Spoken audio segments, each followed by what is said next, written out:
디어 마이 프렌즈 2 노희경 북로그 컴퍼니. 안녕하세요. 책 읽어주는 마틸다입니다.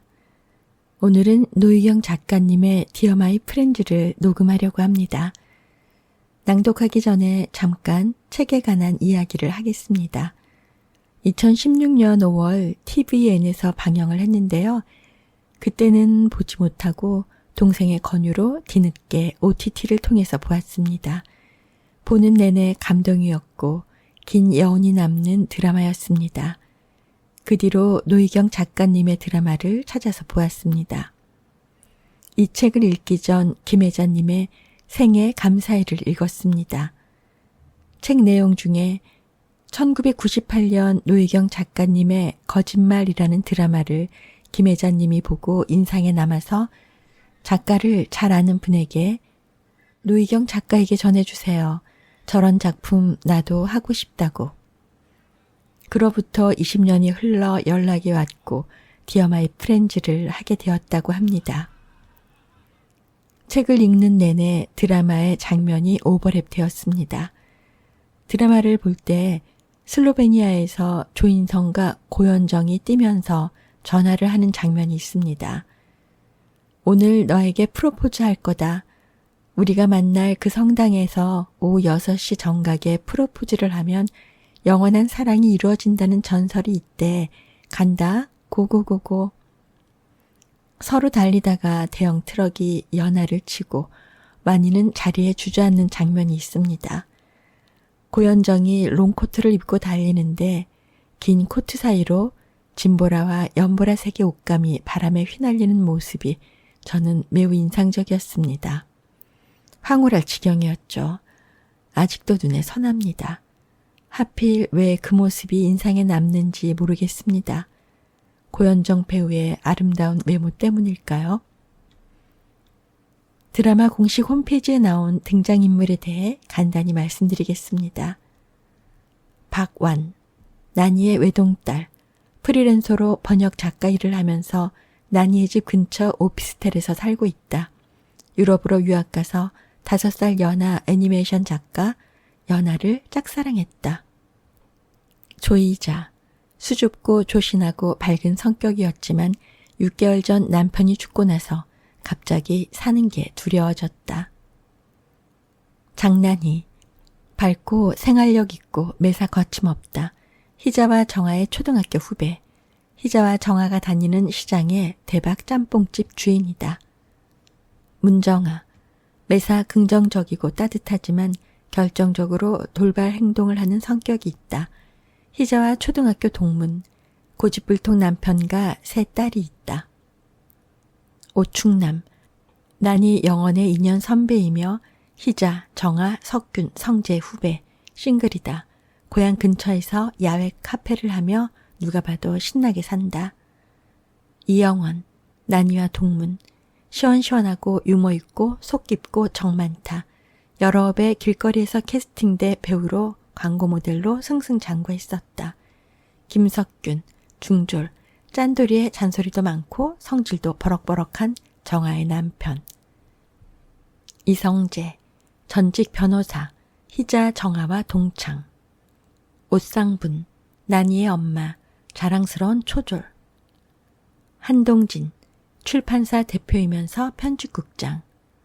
서연하, 완이의 친구, 유럽 거주, 애니메이션 작가로 나이는 어려도 완이의 정신적 지주 같은 존재다. 유민호, 희자의 막내 아들. 박교수, 충남을 호구로 아는 예술가. 이루, 난이 가게 단골 손님. 마크 스미스, 희자의 이웃집 남자. 기자, 콜라텍 웨이터, 정아와 희자와는 동갑내기. 그건 내게도 아픔이었어. 왜 나 죽이려고 그랬어? 들판에서. 완이 그 난리를 추궁하고 있다.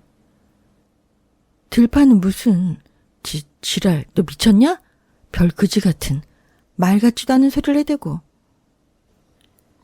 살다 보면 늪에 빠진 기분이 들 때가 있다.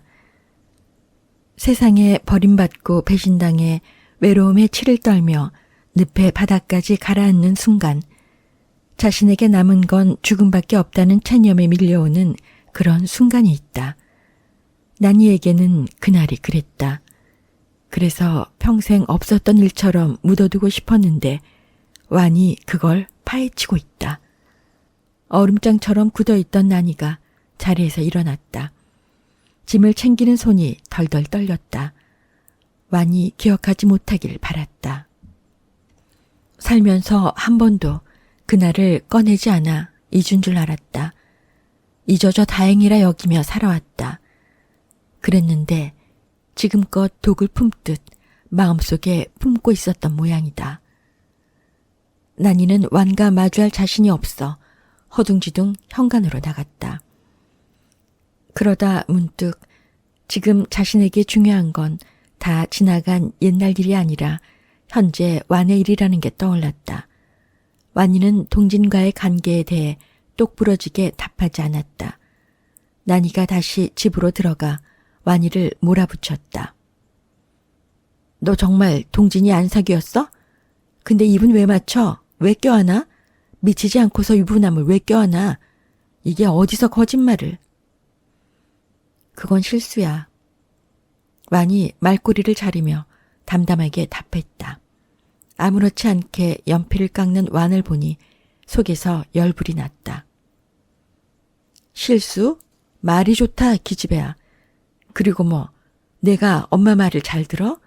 내 말을 그렇게 잘 들어서 유부남이랑 쳐놀아? 미친년아. 웃기고 있어. 난이는 실컷 욕을 퍼붓고 다시 현관으로 걸어갔다. 기다릴게. 난이의 악다구니를 온몸으로 뒤집어 쓴 완이 담담한 얼굴로 말했다. 완은 마음의 준비가 되어 있었다.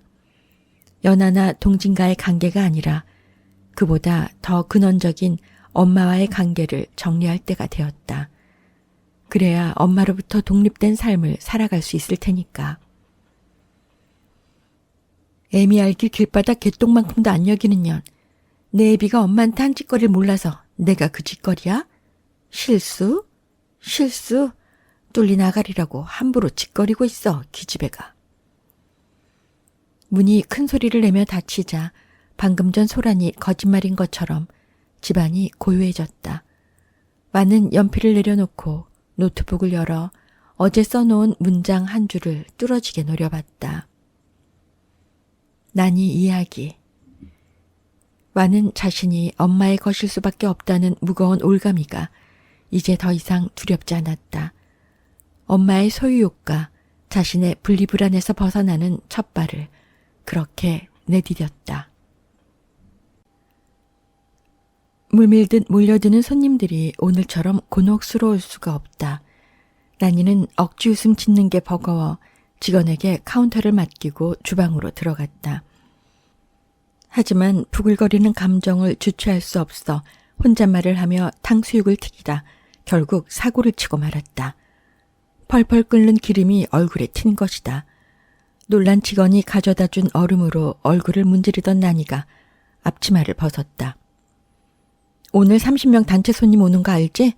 탕수육 초벌한 거니까 구분 잘해놔. 나 퇴근한다.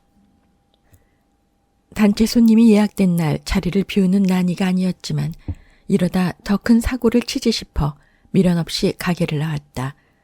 그러나 갈 곳이 없었다.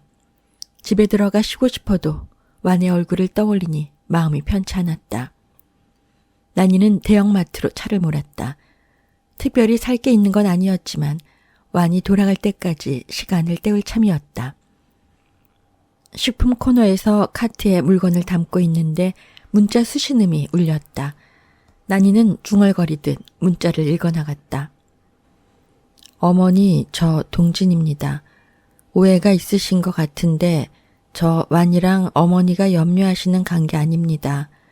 아내랑 곧 미국에 들어갑니다. 미친놈, 연병치랄. 병 주고 약 주는 것도 아니고 미국에 여편네랑 들어갈 놈이 왜? 내가 이걸 모가지로 콱. 난이는 휴대폰을 주머니에 집어넣었다. 오해였다니 천만다행이고 미국에 들어간다니 더 바랄 나위 없지만 동진 때문에 완이와 자신이 사달이 났다 생각하니 화가 났다. 마트에서 장을 보며 두어 시간쯤 보내고 온 난이는 거실창에 어른거리는 그림자를 보고 멈춰섰다. 지금쯤 제 집으로 돌아갔으려니 했건만 완은 아직 자신을 기다리고 있었다. 장본 것들을 현관문 앞에 내려놓고 문을 열까 말까 망설이던 난이가 다시 짐을 들고 차로 돌아갔다. 그날 일에 대해 해명을 요구하는 완이를 마주할 자신이 없었다. 무슨 말을 할 수 있을까? 그날을 생각하면 지금도 간담이 서늘한데. 술이라도 마시며 시간을 보낼까 싶어 충남에게 전화했더니 조카 주영이 받았다. 우리 고모가 죽고 살 일 아니면 나중에 하시라는데요. 젊은 교수 친구들 오셔서 늙은 친구들은 관심 없으신가 봐요. 죽고 살 일은 아니지만 주영아, 고모한테 늙은 친구도 친구라고 전해라. 충남의 성향을 잘 아는지라 크게 서운한 마음은 없었다. 그런데 영원이마저 촬영 중이라고 하자 맘 편히 술 마실 친구도 없는 신세가 한심스럽게 느껴졌다. 아무것도 모르는 희자와 정아에게 괜한 말을 할 수도 없는 노릇이어서 친정집으로 차를 몰았다. 연아가 딱 좋았는데 왜 장애인이 됐어? 운전을 하던 난이가 연아 생각에 마음이 아파 괜히 중얼거렸다. 기다리다 지쳤는지 완에게서 전화가 왔다. 어디야? 할머니네가. 난이가 쌀쌀맞게 대꾸했다. 내가 집에서 기다리는데 할머니네를 왜 가? 완의 목소리엔 아무 감정이 없었다. 내가 기다리거나 말거나 내가 가고 싶으면 가는 거지. 내가 뭐 할머니네 가는 것도 내 허락 받아야 가? 내가 언제부터 날 챙겼어? 차분한 완의 태도에 난이가 오히려 목소리를 높이고 전화를 끊었다. 완이 그날 일에 대해 차갑게 추궁할수록 난이는 자신이 허둥대고 있다는 걸 느꼈다. 30여 년 키워온 딸이 남처럼 느껴지기는 처음이었다. 친정에 도착했을 때 쌍부는 나가고 없었다. 난이는 장본 비닐종이에서 고기를 꺼내 저녁을 준비했다. 난이가 갓 구운 고기를 후후 불어 호진 입에 넣어주는데 임봉은 뾰루퉁한 표정으로 한쪽 벽에 기대앉아 딴 데만 보고 있다. 넌 진짜 안 먹어? 임봉이 심통난 어린애처럼 대꾸도 않자 난이가 젓가락으로 고기 한 점을 집어 다가갔다. 소고기야, 좀 먹어봐. 이거 등심이야. 부드러워. 먹어. 난이는 살살 달래며 임봉 입에 고기를 넣어주려 했다. 그러나 임봉은 난이의 손등을 탁 쳐 고기를 떨어뜨리고는 절뚝이며 밖으로 나가버렸다. 저거 싸가지 봐. 싸가지. 난이는 떨어진 고기를 주워 먹으며 대문 쪽을 향해 소리쳤다. 누나 내일 새벽시장 가야 돼. 설거지하고 가게 밥 먹어. 임봉아. 호진이 임봉에게 가보라는 듯 난이 등을 쳤다. 난이는 아버지에게 꼭꼭 씹어 드시라고 당부하고 불이 나게 임봉을 따라 밖으로 나갔다. 집 밖 들판으로 나와 두리번거리던 난이는 나무에 기대 소변을 보는 임봉을 발견했다. 집 놔두고 길거리에서. 사내 구실은 잘하겠다. 왜? 다리병씨는 반밀도 안 될까 봐? 임봉이 뾰족하게 나를 세워 쏘아붙였다. 걱정되지 누난. 남의 딸 데려다가 너 허리 못 쓰고 똥오줌 받아내던 게 엊그제야. 7년 누워있다가 걸어다닌 지 이제 3년도 안 되잖아. 얌마, 작글리는 너 좋아 안 할지도 몰라. 돈만 2천 쓰고 여자 날리면? 쟤 너마 아재도 여자 돈만 갖고 날랐다며. 여자 돈으로 사는 거 아니야. 작글린도 나 좋아해.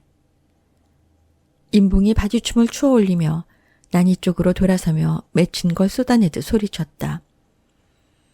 내가 다리병신이라도 농사 짓고 나무도 패고 밭도 가는데 왜 장애인은 여자가 좋아하면 안 되냐? 난이는 문득 장애인이 된 연하를 완이 아직도 좋아하는 건 아닐까 걱정스러웠다. 장애인의 아내로 산다는 건 현실적으로 너무 어려운 일이다.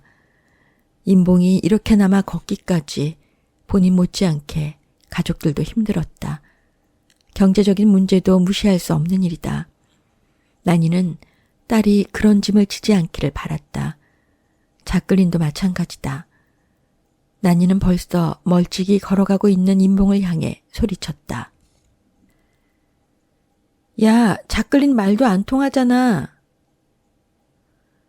돈 주기 싫으면 말어. 쓸데없는 소리 말고. 얌마, 내가 돈을 얼마나 많이 버는데 설마 그 돈이 아깝겠냐? 결혼하면 애도 낳아야 할 건데 엄마도 누나도 생각이 많지. 너는 아프고. 인봉아! 인봉아! 난이는 인봉을 짠하게 바라보다 발길을 돌렸다. 순간 그녀의 눈에 자풀이 우거진 들판이 들어왔다. 많이 말하던 30년 전에 그 들판이다. 묻으려 해도 묻히지 않는 상처가 있다. 묻고 싶은 상처일수록 어느 순간 생사를 내는 아픔으로 올라오고야 마는 것인가 보다. 그날의 기억이 그녀의 심장을 움켜잡고 흔드는 듯 가슴이 옥죄어왔다. 그 시각 쌍부는 영원의 촬영장을 찾았다. 딸 친구에게 아쉬운 소리 하러 가는 발걸음이 가볍지는 않았다. 그러나 노부부 죽고 혼자 남은 인봉을 생각하면 결혼이라도 시키는 게 맞겠다 싶었다. 영원은 자신의 분량을 찍자마자 이동용 의자를 가지고 쌍분 옆으로 왔다. 쌍분이 영원을 찾아온 이유를 설명하자 그녀는 어이없는 웃음을 터뜨렸다. 엄마, 내가 잘 나가는 대배우야. 돈 2천 정도는 전화로 하지 뭐하러 놓친 애가 여길 와. 버스 타고 몇 번을 갈아탔을 건데. 너 암 걸려서 돈 들잖아. 쌍부는 미안한 마음에 얼굴을 떨군 채 중얼거렸다. 영원은 짠한 표정을 감추고 따뜻하게 웃었다. 참나, 그래도 그 돈은 있지. 그리고 난이 뒀다 뭐해? 엄마, 난이 사장님이야, 사장님. 설마 걔가 엄마한테 돈 안 줘? 맨날 줘도 모자라.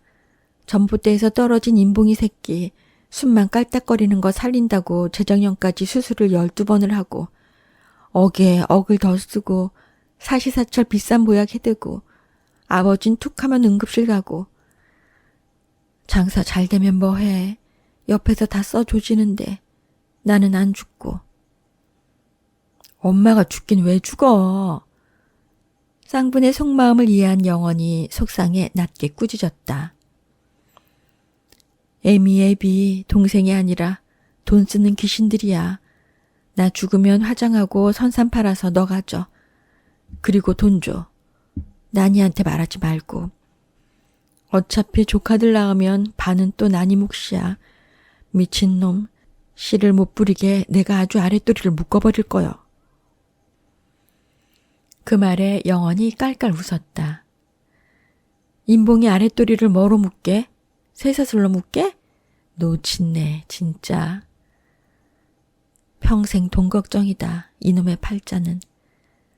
한숨 지으며 말을 마친 쌍분이 덤덤히 자리에서 일어났다. 큰 시름 하나 던 것 같아 마음이 한결 가벼웠다. 조짐은 그렇게 소리 없이 온다. 희자는 산동네 오르막길을 오르며 땀을 뻘뻘 흘리고 있다. 다리가 후들거리고 괜히 오줌이 마려운 것처럼 아랫배가 찌릿찌릿했다. 앞서가는 젊은 부동산 업자는 조금만 더 가면 된다며 껑충껑충 오르막길을 잘도 올라갔고 뒤이어 가는 정아도 다부지게 걷고 있었다. 뒤처진 희자가 숨을 몰아쉬며 손을 휘저었다. 저 정아야. 돌아선 정아 얼굴엔 귀찮은 기색이 역력했다. 뭐 한다고 따라와서 사람을 불러. 성당에 나가. 그저 사람을 귀찮게. 말을 마치고 성큼성큼 걸어가는 정아를 희자가 서운한 눈으로 올려다보았다. 혼자라도 돌아갈까 싶어 뒤를 보니 끝없이 이어진 내리막길이 까마득하게 느껴졌다. 어쩔 수 없이 한숨을 내쉬고 다시 가파른 길을 올랐다. 그렇게 도착한 곳은 금방이라도 쓰러질 것 같은 낡은 집이었다. 관리가 안 된 좁은 마당엔 떨어진 나뭇잎과 흙무더기가 나뒹굴고 집 여기저기에 거미줄이 얽혀 있었다. 아휴, 왜 안 열려 이게. 정아가 열리지 않는 문짝을 잡고 씨름하는 사이 희자는 심드렁한 표정으로 평상에 앉았다. 순간 정아가 엄마야 하더니 뚝 떨어져 버린 문짝을 들고 콧눈을 껌뻑였다. 귀신 나오겠다. 희자는 집이 마음에 들지 않아 고개를 저었다. 경관은 좋은데. 정아가 한쪽에 문짝을 내려놓으며 껄껄 웃었다. 높은 산동네 꼭대기에 있는 집이라 낮은 담벼락 아래로 훤히 내려다 보이는 전망은 속이 시원할 만큼 탁 트이고 좋았다. 나이 들어 이 산길을 30분씩 걸어서 너 늙어서 못 다녀. 살 빼고 좋지 뭐. 마을버스도 있대. 정아는 집이 마음에 드는지 여기저기 꼼꼼히 둘러보고 마당에 있는 수도도 틀어보았다. 물은 잘 나오네. 희자가 정아 팔목을 붙들었다. 여긴 안 돼. 나한테 여긴 둘째 있는 필리핀보다 멀어. 거긴 차 타고 비행기 타면 가지만 여긴 우리 동네에서 얻으려는데 내가 내 동네에서 얻으라며. 그래서 굳이 여기까지 왔는데 그게 또 뭔 소리야. 필리핀이 멀지 어떻게 여기가 멀어. 너는 왜 싫은 것만 봐? 좋은 게 천진데. 정아가 버럭 성질을 냈다. 적은 돈에 집을 맞추려니 희자 마음에 흡족한 집이 있을 리 없다. 그걸 모르는 바 아닐 텐데 어린애처럼 자기한테 맞추려고만 하는 희자가 정아는 못마땅하다. 아저씨 다른 집 좀 봐요. 희자는 이미 손을 휘저으며 대문을 나서는 중이었다. 그 뒤로도 희자는 정아가 이만하면 괜찮다는 집들을 연달아 3번이나 안 된다며 말리고 그냥 같이 살자고 조르기까지 했다. 먼저 지쳐버린 사람은 부동산 업자였다. 그는 더 보여줄 집도 없다며 마지막으로 반지하 집을 소개했다. 골목을 향해 나 있는 코딱지만한 창문 앞에서 망연자실 서 있는 그녀들을 두고 부동산 업자는 먼저 떠나버렸다. 정아 눈치를 살피며 희자가 조심스럽게 말을 꺼냈다. 운치는 있다. 나 신혼 때 이런 데서 살았는데. 근데 내가 두더지도 아니고 지아는 볕이 안 들라나? 늙을수록 볕 받아야 돼. 골다공증 걸려. 우울증 생기고. 그러게 볕은 받아야 되는데. 정아가 하늘을 올려다보며 어처구니 없는 웃음을 지었다. 그때 정아 휴대폰이 울렸다. 동태찌개 고춧가루 많이 넣고. 석규는 제 할 말만 하고 전화를 뚝 끊었다. 정아가 한숨을 쉬자 희자가 묻는다. 석균 씨? 뭐래? 동태찌개 먹고 싶대. 그때 갑자기 반지하 방 창문이 열리더니 자다 깬 듯한 험상궂은 남자가 욕을 퍼부었다. 뭐야 쌍 할망구들이. 정아와 희자는 깜짝 놀라 뭐라 대꾸도 못하고 서둘러 골목을 빠져나왔다. 쌍 할망구래. 간만에 욕 들어본다. 희자가 어깨를 으쓱했다. 내가 곱게 산 거지. 석균이에게 주야장창 거친 말을 들으며 살아온 정아에게 이 정도 욕은 아무것도 아니었다. 이제 어디가? 동태 사러. 석균 씨랑 언제 헤어져? 집 얻고 나면. 동태찌개를 해주지 말던가 이혼을 말던가. 너도 참 볼수록 신기하다. 근데 이혼 도장 찍고 말하고 집 나와야 하는 거 아니야? 이렇게 불쑥 나오면 석균 씨 놀랄 건데. 놀라라 그래. 말하면 뭐 달라지나? 시끄럽기만 하지. 애들한테는 말했어? 애들 놀랄 건데. 정아는 끝없이 이어지는 희자의 걱정에 신경 쓸 정신이 없었다.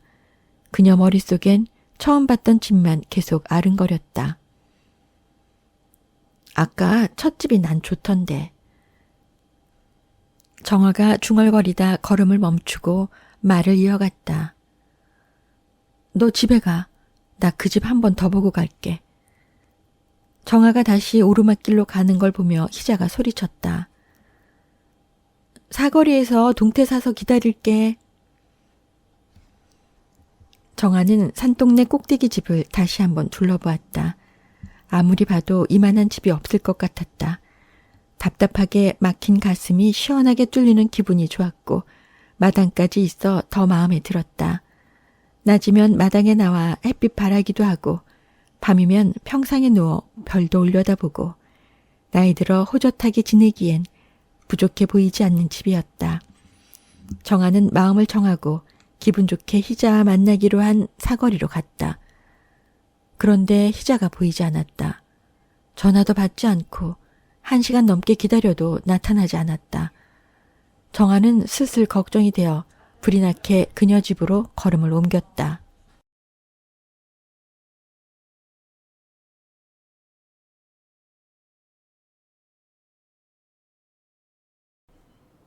희자네 집 대문 앞에 도착하니 성재가 서성이고 있었다. 성재씨. 정아씨. 성재는 정아가 퍽이나 반가운 기색이었다. 희자 없어? 정아가 걱정스러운 얼굴로 물었다. 있어. 근데 안 열어주네. 그 말에 정아는 마음이 놓였다. 혹시 정신을 놓고 어딜 헤매고 있는 건 아닌지 괜스레 마음이 불안했던 참이다. 얘가 돌았네 진짜. 왜 사람을 밖에 두고. 정아가 구시렁거리며 문 옆에 놓인 화분을 들어 올렸다. 화분 받침 밑에 숨겨둔 열쇠로 문을 열고 들어가자 성재가 뒤따라 들어왔다. 평소처럼 소파에 앉아 묵주를 만들던 희자는 둘을 보고 고개를 갸웃거렸다. 내가 왜? 내가 왜는 너 사거리에서 동태 사서 나 기다린다 했어? 안 했어? 어머! 그제야 생각이 났는지 희자가 만들던 묵주를 테이블에 내려놓고 손뼉을 쳤다. 어머 같은 소리 하네. 미친 할맛이 저거. 동태는? 샀지. 그거 샀는데 갑자기 길가에 꽃이 너무 예쁘고 조그만 강아지가 엄마를 잃고 걔 따라오다 보니 집이더라고. 어쩐지 내가 동태를 왜 샀나 했네. 희자가 주절주절 변명을 늘어놓으며 냉장고로가 동태를 꺼냈다. 정아는 희자가 건넨 비닐봉지를 획 낚아채고 한마디 했다. 사람이 갑자기 없어지면 걱정을 얼마나 해. 전화는 왜 또 안 받아? 배터리가 없었나?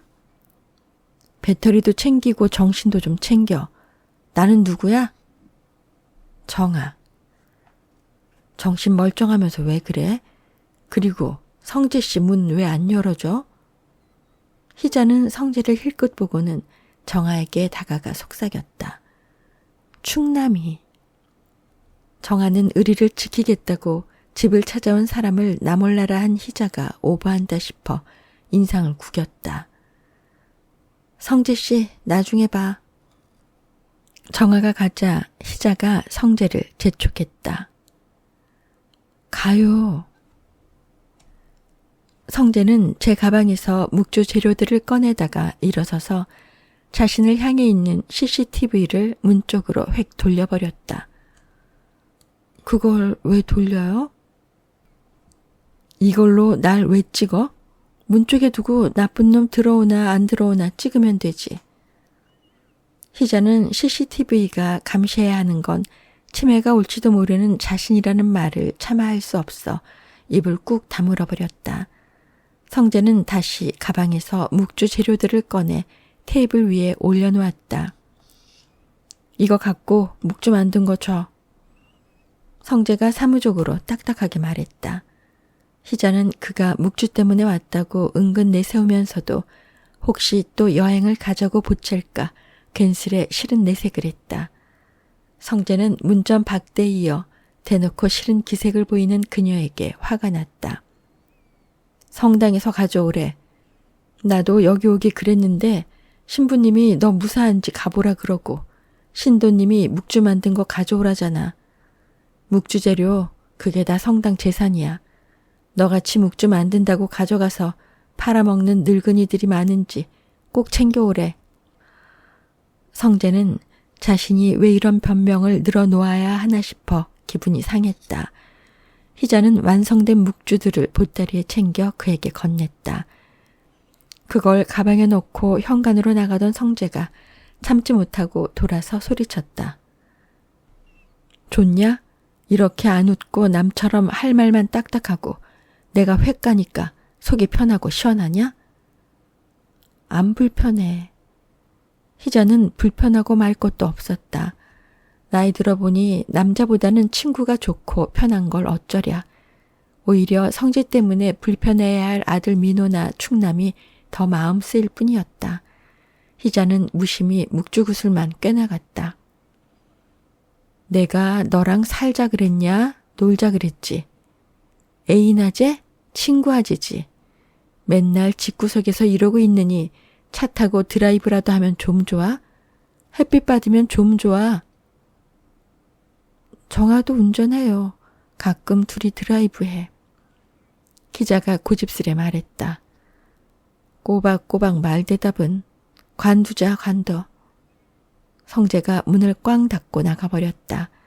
희자는 계속해서 묵주를 꿰다가 문득 드는 생각에 고개를 갸웃거렸다. 참, 내가 정아한테 동태를 줬나? 석규는 쪽쪽 소리를 내며 동태를 발라먹다가 수저로 찌개를 헤집었다. 동태 누날 어디 있냐?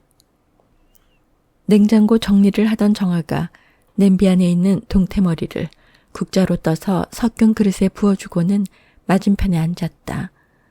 석균은 동태머리를 들고 다시 쪽쪽 국물을 빨아먹었다. 동태는 눈알이지. 그치, 동태는 눈알이지. 정아는 담담히 석균의 말을 따라하며 티슈를 뽑아 입가를 닦아줬다. 정아가 오랜만에 다정하게 대해주자 석규는 기분이 좋아 얼굴 가득 미소가 번졌다. 서비스가 좋다. 내가 그렇게 냉장고 정리하래도 안 하더니 그것도 하고. 잘해주려고. 왜? 볼날 얼마 안 남아서. 석균이 밥을 먹다 말고 깔깔 웃었다. 내가 진짜 이제야 철이 드는구나. 잘 생각한 거야. 우리가 이제 살아봤자 얼마나 사냐? 오순도순, 오순도순. 부부는 그게 최고지. 넌 왜 안 먹냐? 당신 돈 아껴주려고. 그래, 살도 좀 빼고. 곧 자신의 인생을 뒤흔들어 놓을 엄청난 일이 닥쳐올 줄은 모르고 석균이 만족스러운 기분으로 부른 배를 두드렸다. 앞으로 내 인생에 끼어들지 마. 집을 말끔히 청소해놓고 엄마를 기다리며 오늘은 대답을 받아내고 말리라 마음을 다잡았다. 또다시 아무 일도 없었던 듯 묻어둘 순 없다. 해가 지고 시간이 꽤 지난 후에야 커다란 봉지를 든 엄마가 돌아왔다. 엄마는 집에 들어서자마자 짐을 우르르 풀어놓고 정리를 시작했다. 이렇게 집구석을 잘 치워놓으면서 제 집구석은 왜 늘 개난장으로. 웬일이야, 안 하던 짓을 하고. 엄마는 깨끗하게 정리된 거실이며 주방에 예쁘게 꽂아놓은 꽃들을 보고 시비 걸듯 입을 열었다. 나는 냉장고에서 물을 꺼내 마시며 담담하게 대답한다. 안 하던 짓은 어려선 잘하던 짓이지. 기억 안 나? 6살 때부터 내가 방 치우고 설거지하고 엄마 웃으라고 들풀 꺾어 꽃꽂이하고 다 커서는 그게 질려서 안 했지. 그때가 그립지. 엄마가 퉁명스럽게 내뱉고 이번엔 잡다한 생필품을 거실로 가져갔다. 나는 냉장고에 기대 앉아 엄마를 빤히 보았다. 뭐가 그리워? 난 그때 매일이 조마조마했는데 엄마가 도망갈까? 아니면 나한테 또 약을 먹일까? 물건을 정리하던 엄마 손이 멈칫했다. 엄마는 내 말에서 도망이라도 가듯 사온 물건들을 거실 한쪽에 몰아놓고 소파에 앉아 텔레비전을 켰다. 대체 어제부터 알지도 못할 소리를 왜 저렇게 해대? 가, 기집애야. 꼴 보기 싫어. 그리고 동진이. 나는 엄마 손에서 리모컨을 빼앗아 텔레비전을 꺼버렸다. 그리고 엄마 앞에 버티고 앉아 단호하게 말했다. 엄마, 앞으로 내 인생에 끼어들지 마. 갑작스런 말에 놀라 잠시 나를 노려보던 엄마가 이내 격앙되어 소파에 있던 쿠션을 내게 던졌다. 끼어들면, 엄마가 내 인생에 끼어들면 어쩔 건데. 내가 동진이 만나지 말란 게 내가 나를 그렇게 왼수보듯 쏘아볼 일이야? 그게 그럴 일이야? 내가 동진 선배 왜 만났는데? 나는 최대한 감정을 억누르고 차분히 말했다. 어허, 그것도 내 탓이네. 엄마의 비꼬는 말투에 내 가슴 속에서 무언가 울컥 올라왔다. 그럼 엄마 탓이지. 막 가고 싶었거든. 내가 동거까지 한 연하를 왜 버렸는데. 연하 이야기를 꺼내자 나도 모르게 눈물이 차올랐다. 나는 안간힘을 써 눈물을 참으며 엄마를 빤히 보았다. 동거? 엄마의 눈이 충격으로 붉어졌다. 난 엄마 거니까. 엄마가 하지 말란 짓은 못하지. 엄마가 장애인 싫댔지. 그래서 다친애 놔두고 한국에 왔어. 당시에 엄마가 쓰러졌고 핑계도 좋았지. 6살 때 할머니 집 앞 들판에서 약 먹을 때 분명히 알았거든. 나는 엄마 거구나. 그러니까 무서워도 약을 먹으라면 먹어야 하는구나. 내가 연하를 버린 건 다 엄마 탓이야. 미치게 사랑한 남자 아프다고 버리고 나니까 내 안에 내가 그러더라. 나쁜 년, 막 살아버려. 양심도 버리고 막 살아, 그냥. 그래서 막 살려고 내가 동진 선배 꼬셨어. 그러니까 모든 게 다 엄마 탓이지. 참았던 눈물이 주르륵 흘러내렸다. 나는 엄마가 던진 쿠션을 집어 엄마를 향해 힘껏 내던졌다. 여태 엄마한테 툴툴대기는 했어도 이런 짓은 처음이다. 상상도 할 수 없는 짓을 하고 나자 가슴 밑바닥의 마그마가 폭발해 뿜어져 나오기 시작했다. 잘못했다 그래. 나한테. 잘못했다 그래. 노트북을 집어 바닥에 내동댕이 쳤다. 내 안에 이렇게 엄청난 분노가 숨어 있는 줄 나조차 몰랐다. 한번 터져나온 감정은 격렬하게 솟구쳤다. 나는 거실 탁자 위에 있던 꽃병도 내팽개쳐 산산조각냈다. 유리조각이 손에 박혀 피가 흘렀지만 상관없었다. 내 가슴의 통증도 그렇게 흘러나와 사라져버렸으면 했다. 내가 엄마 거야? 엄마가 낳았으니 엄마가 죽여도 돼? 말해. 나한테 왜 그랬어? 산산조각난 유리 파편을 주먹으로 내려 찍으며 악을 더해갔다. 그때까지 멍한 얼굴로 나를 보던 엄마는 내 손에서 뚝뚝 떨어지는 피를 보더니 달려와 나를 끌어안았다. 나는 미친 듯이 몸부림치며 엄마에게서 벗어나려 했다. 말해. 내가 왜 엄마 거야? 당연히 넌 내 거지. 엄마가 울먹였다. 내가 왜 엄마 거야? 내가 왜 엄마 거야? 왜 그랬어 나한테? 엄마는 내가 다칠까봐 내 팔을 부여잡고 매달렸다. 넌 내가 낳았는데 나 죽을 생각하면서 널 어떻게 두고 가? 널 어떻게 두고 가? 나는 정말 엄마 너무 싫어. 나는 정말 엄마가 이해가 안 돼. 지겨워. 지쳐, 끔찍해. 알았어. 넌 엄마 싫어. 이제 내가 다 알았어. 싫으면 싫어해. 누가 뭐래. 근데 다쳐 하나. 다쳐 이러지 마. 이러지 마. 엄마는 나를 진정시키려 애썼다. 내가 연아랑 헤어진 건 다 엄마 탓이야. 내가 이렇게 된 건 다 엄마 탓이야. 다 엄마 탓이야. 다. 나는 처절하게 울부짖었다. 그러나 내가 정말 이해가 안 되고 끔찍해하는 사람은 엄마가 아닌 바로 나 자신이었다. 나는 떨어져 나간 퍼즐을 맞추듯 기억의 한 조각을 떠올렸다. 그날 엄마는 약탄 요구르트를 먼저 마신 뒤 내가 따라 마시려 하자 차마 못할 짓이다 싶었는지 요구르트 병을 손으로 쳐 엎어버렸다. 그때 멀리서 아빠가 내 이름을 부르며 달려왔다. 나는 구원자를 만난 듯 안도하며 아빠에게 달려갔다. 넋이 나가 멍하니 하늘을 올려다보고 있는 엄마를 버려두고 내가 아빠 품에 안기는 순간 엄마는 검붉은 피를 토하며 쓰러졌다. 비열하고 비겁한 박완. 너는 왜 30년 동안 묻어둔 그 얘기를 이제야 이렇게 미친년처럼 터뜨리는 건데? 정말 그때 그 일이 내 평생의 한이었다고? 그땐 그럴 수밖에 없었던 엄마를 한순간도 이해한 적이 없다고? 아니, 너는 알고 있어. 그때 엄마가 잘한 짓은 아니어도 그럴만 했던 걸. 너는 그때도 엄마를 이해했고 지금도 엄마를 이해해. 근데 왜 너는 지금 엄마를 이렇게 원망하는 건데? 그날의 무서운 기억은 한동안 나를 올감했지만 아이에서 소녀로 그리고 어른이 되면서 나는 이미 엄마 것이 아닌 나 자신으로 살아왔다. 연하와 사랑에 빠지고 결혼 아닌 동거를 선택했던 순간에도 이미 난 엄마 것이 아니었다. 나 자신에게 질문을 던지니 그간 나도 몰랐던 내 마음의 정체가 또렷이 모습을 드러냈다.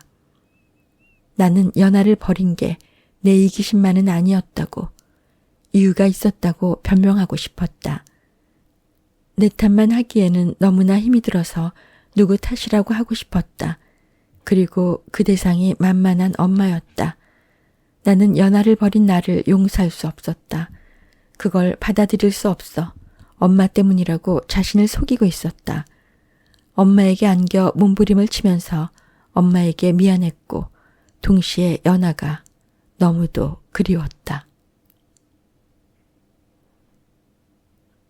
사랑보다는 우정. 누구랑 있어? 정아 목소리가 그녀답지 않게 무뚝뚝하다.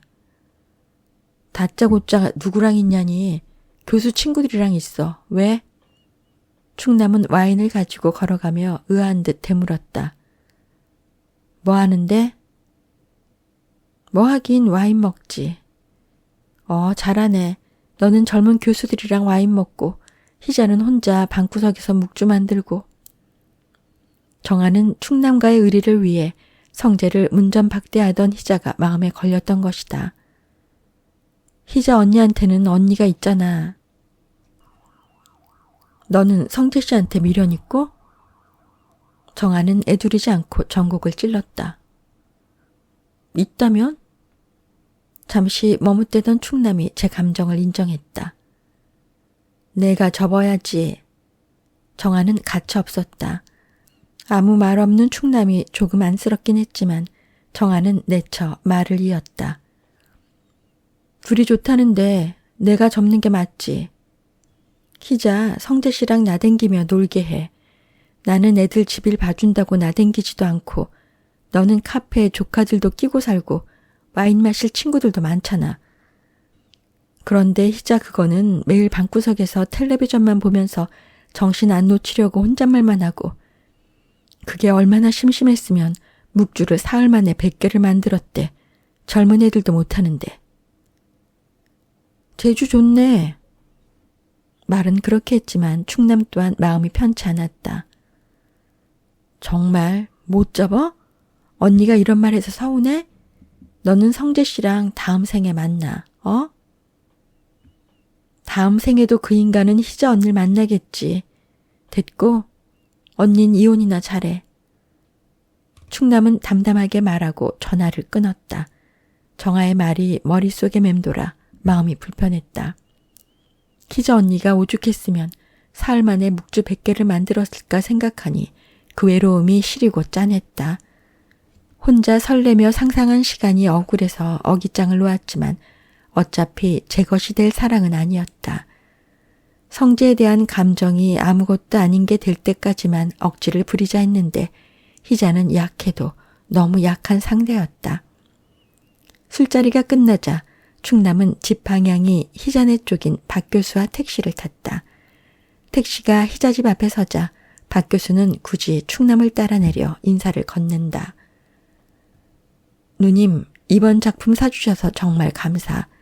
모르긴 몰라도 그게 나중에 엄청 돈값 좀 할 겁니다. 제가 지난달에 한국 도자기 전. 우수상 받은 거 알고 있지만 그건 별로야. 엊그제 선물로 준 게 좋지. 누님 같은 친구가 있어서 내가 얼마나 기쁜지 모르죠? 박 교수는 입꼬리를 올리며 아양을 떨었다. 친구? 함부로 친구 하지 마라. 나한테 친구는 애인도 주는 건데. 애인을 줘요? 박 교수는 눈이 휘둥그레졌다. 젊으면 싸울 건데 줄라고. 나보다 늙은 친구한테. 누님보다 더 늙은 친구면 대체 얼마나 늙은 거야? 박 교수가 놀리듯 웃어댔다. 충남이 째려보자 박 교수는 멋쩍게 웃으며 기다리던 택시를 타고 갔다. 희자는 늦은 밤임에도 충남에게 잔치국수를 말아주고 그녀가 그릇을 채 비우기도 전에 잡채 한 그릇을 뚝딱 만들어 가져왔다. 집에 누군가 찾아온 게 마냥 좋았다. 그리고 그 누군가가 예쁜 동생 충남이어서 더 좋았다. 먹다 죽어? 국수 먹는데 잡채는. 이게 구색이 맞냐? 충남이 황당히 물었지만 희자는 해맑게 웃으며 잡채를 테이블 위에 올려놓았다. 한 젓가락만 먹어. 충남은 잡채를 한 젓가락 집어 우물거리다 피식 웃었다. 어휴, 손도 커. 그래도 맛은 좋네. 희자가 반색하며 그릇을 앞으로 디밀자 충남은 젓가락을 단호하게 내려놓았다. 더는 못 먹어. 애들 가져다 줘. 안 해, 그런 짓. 애들은 그저 내가 저희들 눈에 안 띄는 게 최고야. 뭐 갖다 주는 거 싫어해. 그럼 택배로 보내, 얼려서. 자식들은 집에서 온 택배도 싫어한대. 택배 상자 안에 혹시라도 제 부모가 들어있을까 봐. 그 말 언니가 지어냈지? 희자의 미소가 쓸쓸해서였을까. 충남은 희자가 만들었다는 묵주 100개가 떠올라 마음이 짠했다. 난 이해해. 젊을 땐 괜히 사는 게 골이 아프니까 힘들잖아. 그러다 부모 죽으면 후회하고 나중에 죄책감으로 퉁치고. 희자는 낄낄 웃으며 충남의 말을 받아쳤다. 야근 새끼들. 충남이 대꾸하며 휴대폰을 꺼내 성재 번호를 눌렀다. 성재 오빠.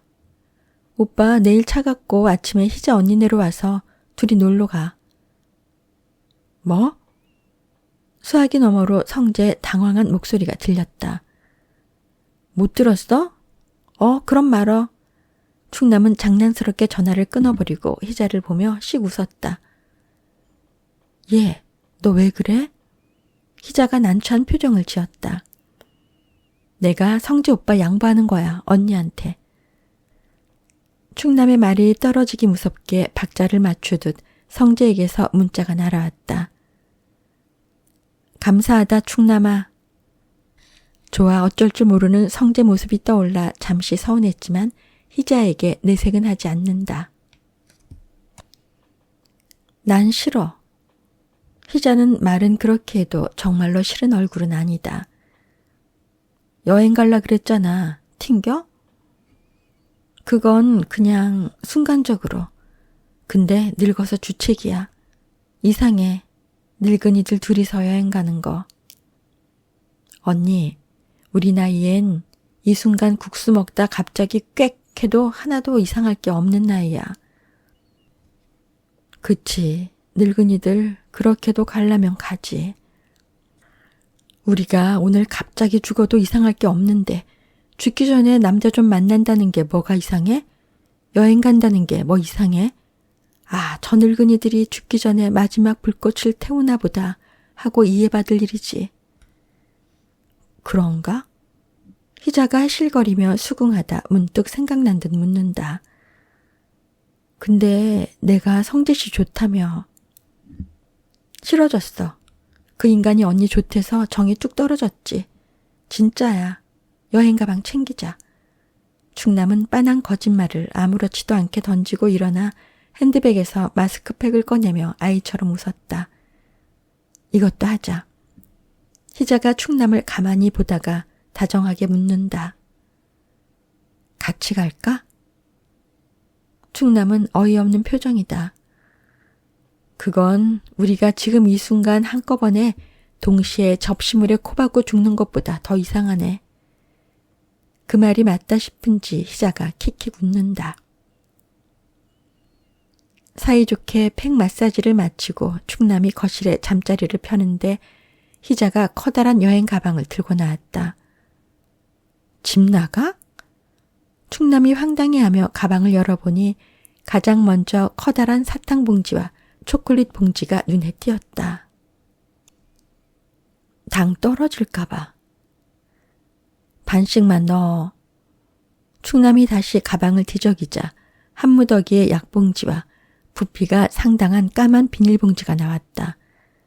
도대체 뭘 싼 건가 싶어 봉지를 열자 또 봉지가 나오고 열면 또 나오고 꽁꽁 싸맨 봉지를 열다 짜증이 난 충남이 뭐야 하는 눈빛으로 돌아보자 희자가 기어들어가는 목소리로 말했다. 내가 요실금이라. 기적이네. 강박적이리만큼 깔끔한 희자 언니가 기적이라니. 늙는다는 건 여자로서의 품위조차 지키지 못하게 하는 건가 싶어 충남이 씁쓸한 표정을 지었다. 태어나자마자 기저귀 차고 갈 때 되니 또 기저귀를 차고 아우 추저온 인생. 충남은 하루 나들이에 필요한 물건만 작은 가방에 다시 챙겨 정리했다. 물론 기저귀는 넣지 않았다. 오빠한테 1시간에 한 번씩 화장실 가야 한다 그래. 여자는 그래야 한다고. 화장실에 세워주기 싫다고 빽빽대면 그 길로 여행 끝내고 돌아와.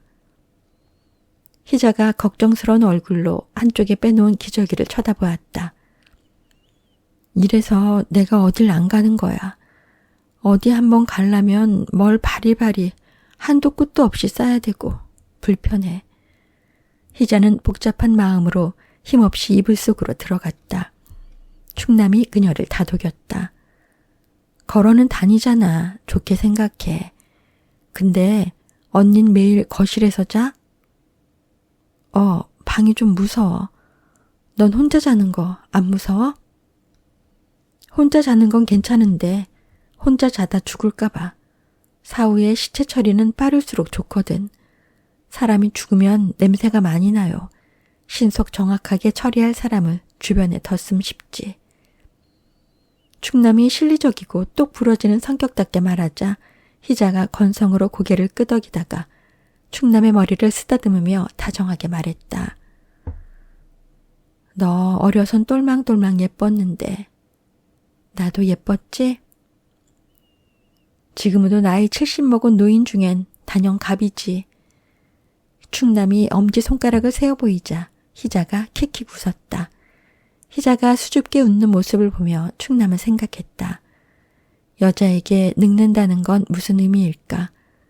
몸이 늙어 기저귀를 차도 예쁘다는 말에 기분 좋아지고 사랑 앞에 여전히 가슴이 설레고 그런 감정은 젊으나 늙으나 똑같았다. 하지만 한 가지, 여자가 늙어 좋은 게 있다면 친구를 위해 사랑도 접을 수 있는 여유와 배포를 갖게 된 것 아닐까. 인생 정말 아름답지 아니한가. 다음날 성재는 출발할 때부터 기분이 들떠 오디오에서 흘러나오는 노래를 흥얼거리며 어깨를 흔들었다. 조수석에 앉은 희자는 오픈카로 밀려드는 바람 때문에 신경이 곤두서 있었다. 까다롭고 예민하다는 인상을 주기 싫어 꾹꾹 눌러 참던 희자가 제 앞으로 까만 가루가 날아들자 못마땅한 기색을 드러냈다. 성재 씨, 차 뚜껑 좀 닫아요. 왜? 바람 좋은데. 성재는 자기 기분에 빠져 다시 휘파람을 불었다. 나는 싫어. 차 뚜껑 좀 닫아. 희자는 짜증이 올라왔지만 그의 기분을 망치고 싶지 않아 최대한 담담하게 말했다. 바람 맞아. 봄바람은 약이야. 희자는 눈앞에 날리는 까만 가루를 손으로 휘저었다가 결국 버럭 소리를 질렀다. 아, 닫아. 흑채 날려. 마이슈츠의 까만 가루가 버글버글. 그제야 성재가 멋쩍은 미소를 지으며 차 뚜껑을 닫았다. 미안합니다. 성재가 여전히 싱글벙글 웃어대자 희자도 따라 웃고 말았다. 오랜만에 느껴보는 즐거움이었다. 여기가 어디야? 화장실 가자니까. 강으로 갔다 들로 갔다. 여긴 또 어디예요? 안색이 창백해진 희자가 성재를 다그쳤다. 차가 멈춰선 곳은 개울이 흐르는 허 벌판이었다. 상가 건물은커녕 인가조차 보이지 않았다. 몇 시간째 소변을 참느라 고생한 희자는 당장이라도 기절할 것 같았다. 성재는 난감해하며 희자를 데리고 차에서 내렸다. 내비게이션 박여사가 분명히 여기랬는데. 박여사 전혀 못 쓰겠네. 저거 요사스런 목소리로 요리 가라 조리 가라 사람을 꼬드기더니 결국 길을 잘못 안내하고 여시 같은 년이 목소리만 좋고. 미안한 마음에 횡설수설하는 성재를 희자가 어이없게 바라봤다. 늙으면 이 사람 저 사람 시비 붙다 나중엔 귀신하고도 시비 붙는다더니 고문 변호사가 기계 보고 2년 천년. 어쩌냐? 화장실 급해? 내가 저기 가 있을게. 여기서 대충. 성재가 미안해 고개도 못 들고 멀리 풀이 우거진 쪽을 가리켰다. 주변을 둘러봐도 답이 없겠다 싶어 희자가 차 뒤편으로 걸어갔다. 가요 저리. 미안하다. 아 참. 성재는 머리를 긁적이며 멀리 사라졌다. 희자는 늙어 데이트랍시고 나왔다가 남자 앞에서 노상방뇨를 하게 된 자신이 참담하기 그지없었다. 차 뒤편에서 옷을 내리고 쪼그리고 앉은 희자가 중얼거렸다. 집을 나서는 게 아니지. 누굴 탓해. 희자야, 여기 맞다. 맞다. 제대로 왔어. 제대로. 멀리서 성재가 고함을 질렀다. 볼일을 마친 희자는 훨씬 느긋한 기분으로 성재 쪽으로 걸어갔다. 성재가 기다리는 곳에는 개울을 가로지르는 돌다리가 놓여 있었다. 성재는 신이 나서 바짓단을 걷어올리고 차를 돌아보며 떠들어댄다. 좋아요, 구독 부탁드려요.